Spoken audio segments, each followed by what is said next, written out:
আমাৰ ৰুমত বানপানী বানপানী বানপানী বানপানী বানপানী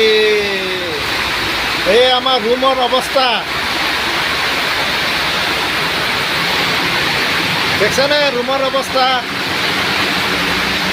আৰ বানপানী বানপানী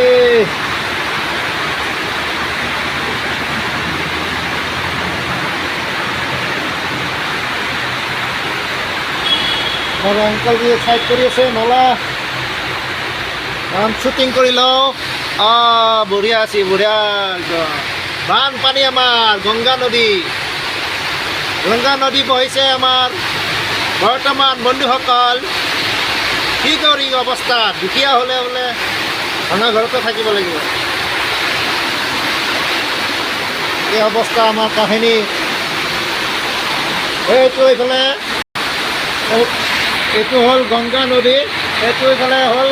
সাগৰেদি পাহাৰে বৈ বৈ আহিছে গংগা মানে বস্তাকেইটা আমাৰ পাহাৰ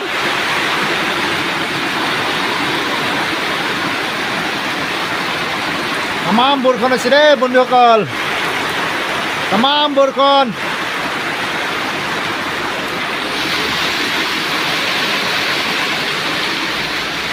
কেনে গৰম আছিল কেনে মজা হ'ল আমাৰ অৱস্থা ৰুমৰ এনেকৈ থকা যায় না মহৰ বাহাত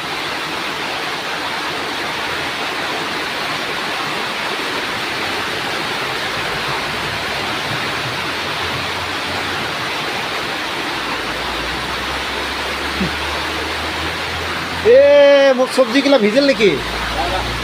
চব্জিগিলা ভিজা নাই আমাৰ এইটো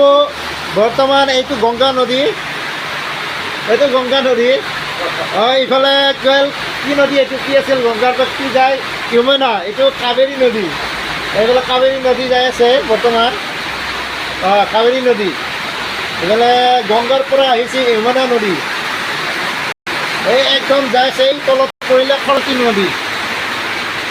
এই সৰস্বতী নদী এইটো এই যমুনা সেইটো হ'ল ডাঙৰটো হ'ল গংগা এইফালে দুইফাল হৈ গৈছে এইফালে হ'ল এইটো কাবেৰী এতিয়া গংগা নদীৰ ওপৰত এখন আছে ব্ৰিজখন চাই লওক ভাল ব্ৰিজখন বঢ়িয়া ব্ৰিজ